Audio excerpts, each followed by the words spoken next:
নবীজি বললেন, বলো তোমার কি কি বদভ্যাস। বলে না শুনলে আপনি রাগ করবেন। বলো না, তুমি বলো তোমার কি কি বদভ্যাস। বললো প্রথম বদভ্যাস, আমি কথায় কথায় মিথ্যা কথা বলি। কি বলি? মিথ্যা কথা বলি। মিথ্যা কথা হচ্ছে গুনাহের মা, গুনাহের মা। একটা মিথ্যে কথা বলে ফেললে সেই মিথ্যে কথাটা ঢাকার জন্য আরো 100টা মিথ্যা কথা বলা লাগে। লাগে কি লাগে না? আচ্ছা, যেমন ধরেন স্কুলে আসেন নাই, স্যার জিজ্ঞেস করছে যে কালকে স্কুলে আসলেন না কেন। এটা কমন কথা, জ্বর আসছে, ঠিক কি না? এটা সবাই বলে যে স্যার জ্বর আসছে। প্রথমবার এটা বলছে, পরের বার আবার আসছে, জিজ্ঞেস করছে কালকে আসলেন না কেন, স্যার আমার জ্বর আসছে। প্রত্যেক দিনে কথা বলে কি বলি না আমরা? এটা মিথ্যা কথা। মিথ্যা কথা বলা যাবে না। বললেন রাসূলুল্লাহ, বললেন সর্বপ্রথম বললেন যে আমি মিথ্যা কথা বলি না, নবীজি অনেক মিথ্যা কথা বলি। 2 নম্বরে আমার যে বদভ্যাস, আমি মদ খাই। কি খাই? মদ খাই, নেশা করি। 3 নাম্বার আমার বদভ্যাস, আমি জিনায় লিপ্ত থাকি। 4 নাম্বার আমার বদভ্যাস, আমি মানুষের আমানত চুরি করি। মানুষের ঘর বাড়িতে বা মানুষের জিনিসপত্র, মালপত্র এগুলো আমি চুরি করে ফেলি। আল্লাহর নবী বললেন তুমি এই 4টা অভ্যাসের থেকে একটা অভ্যাস ছেড়ে দাও, আর কালিমা পড়ে নাও। সাহাবীরা অবাক হয়ে গেলেন, চিন্তা করতে লাগলেন এতগুলো তো বদভ্যাস, কোনটা ছাড়তে বলবে? নবীজি একটা বদভ্যাস ছাড়তে বলবে, এতগুলা খারাপ খারাপ অভ্যাস কোনটা ছাড়তে বলবে? এই তো মাশাআল্লাহ, আল্লাহ রাসূল বললেন তুমি মিথ্যা ছেড়ে দাও আর কালিমা পড়ে নাও। তো ওই লোক চিন্তা করলো, যাক শুধু মিথ্যাই তো ছাড়তে বলছে, বাকি 3টা তো ছাড়তে কয় নাই।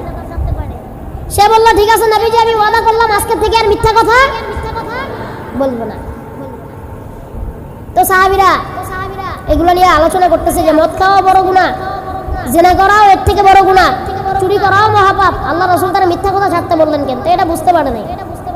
ওই লোক তার বাড়িতে চলে গেলেন।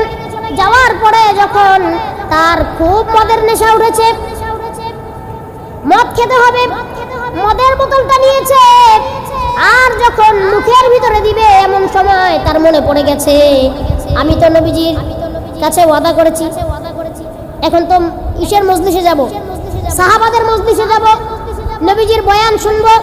এখন যদি মদ খেয়ে সেই মজলিসে যাই তাহলে আমাকে সাহাবারা ওই মজলিস থেকে বের করে দিবে। চিন্তা করতেছে, আর যদি আমি মিথ্যা কথা বলি আমাকে তো জিজ্ঞেস করবে তুমি কি মদ খেয়েছো। আমি যদি মিথ্যা কথা বলি তাহলে আমার নবীর সাথে দেওয়া ওয়াদা ভঙ্গ হয়ে যাবে। আমি কি করব? এই চিন্তা করতে করতে মদের বোতলটা হাতে নিয়ে নিজের ঘরের দেওয়ালের সাথে বাড়ি বেড়ে মদের বোতল ভেঙে ফেলে দিয়েছে। সুবহানাল্লাহ। আর বলতেছে যা আজকে থেকে আর মদ খাবো না। সুবহানাল্লাহ পড়বেন না। এবার সে গিয়েছে ওই যে যেই নারীর সাথে প্রতিদিন সে জিনা করে, সে নারীর কাছে গিয়েছে। নারীর কাছে যাওয়ার পর নারী তার কাছে আসার আগে দূর থেকে প্রশ্ন করতেছে যে আমি শুনেছি তুমি নাকি মুসলমান হয়ে গেছো। এখন সে চিন্তা করতেছে আমি কি উত্তর দিব। যদি বলি হ্যাঁ মুসলমান হয়ে গিয়েছি, ওই নারী তো বিধর্মী, সে তো আর তার সাথে আমাকে জিনা করতে দিবে না। আর যদি মিথ্যা কথা বলি যে না মুসলমান হই নাই, তাহলে তো নবীজির সাথে দেওয়া ওয়াদা আমার ভঙ্গ হয়ে যাবে। তখন আর কিছু না বলে দূর থেকে ওই নারীকে মাথা ইশারা দিয়ে যে হ্যাঁ আমি মুসলমান হয়ে গিয়েছি, এই কথা বলে আমি ওই জিনার স্থান থেকে ওই স্থানটা ত্যাগ করেছি আর নিয়ত করেছি আর জীবনে কোনোদিন আমি জিনা করব না। সুবহানাল্লাহ। এবার শেষ, জিনাও ছেড়ে দিছে, মদ খাওয়া ছেড়ে দিছে। এখন এক ব্যক্তি তার কিছু মালপত্র রেখে এক মুসাফির গেছে নামাজ পড়তে। এখন সে চিন্তা করতেছে কেউই তো নাই, আমি এগুলা চুরি করি। চুরি যখন করতে গেছে তখন মনে হইলো যেই ব্যক্তি তো আমাকে আইসা জিজ্ঞেস করবে যে আমার মালগুলো কি তুমি দেখছো। এখন আমি যদি বলি যে না আমি তোমার মাল দেখি নাই, তাহলে তো মিথ্যা কথা হয়ে যাবে। আর আমি নবীজির সাথে ওয়াদাবদ্ধ হয়েছি জীবনেও মিথ্যা কথা বলবো না, তাহলে আমার তো নবীজির সাথে দেওয়া ওয়াদা ভঙ্গ হয়ে যাবে। আর যদি আমি বলি হ্যাঁ আমি চুরি করেছি, তাহলে তো আমাকে গণপিটুনি দিবে। এই কথা চিন্তা করে বলে যা আজকে থেকে চুরি কি জিনিস, চুরিও ছেড়ে দিলাম, আজকে থেকে চুরিও আর করব না, আজকে থেকে চুরি বাদ দিয়ে দিলাম। চুরি সুবহানাল্লাহ। এবার সব বাদ দিছে, চলে গেছে নবীজির দরজার সামনে, নবীজির ঘরের দরজার সামনে যায় বসে রয়েছে অনেক সময়। আল্লাহ রাসূলের চেহারার দিকে তাকায় আছে। আহারে আমার নবীর চেহারা এত সুন্দর ছিল, যদি আমার নবীর চেহারা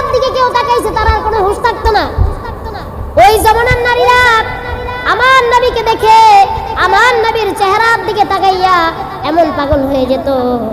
ইউসুফ আলাইহিস সালামের জমানায় নারীরা ইউসুফ আলাইহিস সালামকে দেখলে তার রূপের মোহে হাত কাটতে কাটতে, আঙ্গুল কাটতে কাটতে হাত কেটে ফেলতো।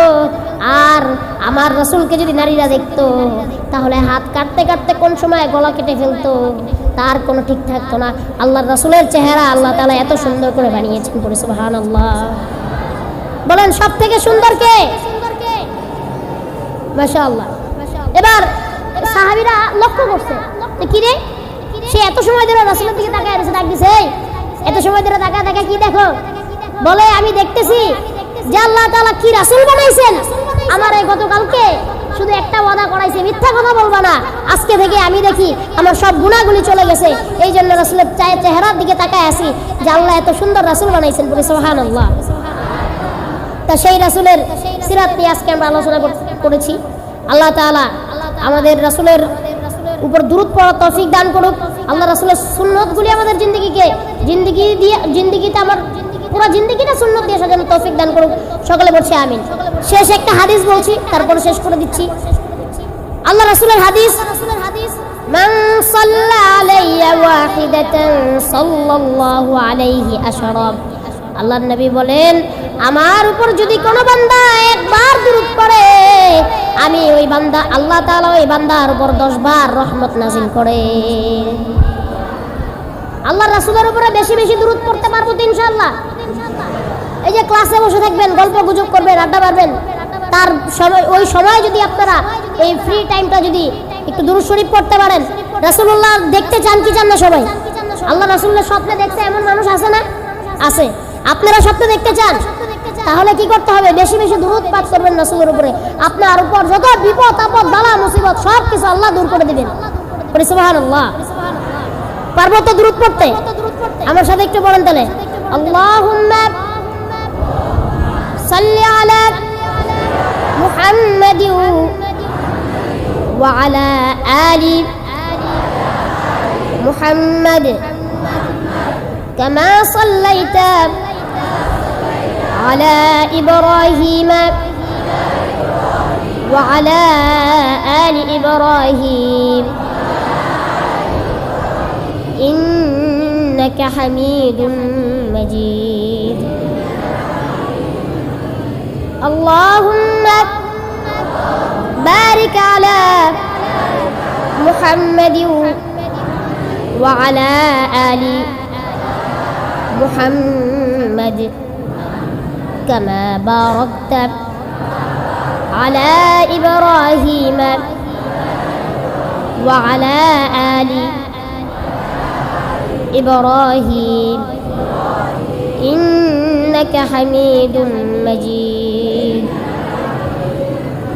اللهم صل على سيدنا ونبينا وشفيعنا وحبيبنا ومولانا محمد صلى الله عليه وعلى آله وأصحابه وبارك وسلم।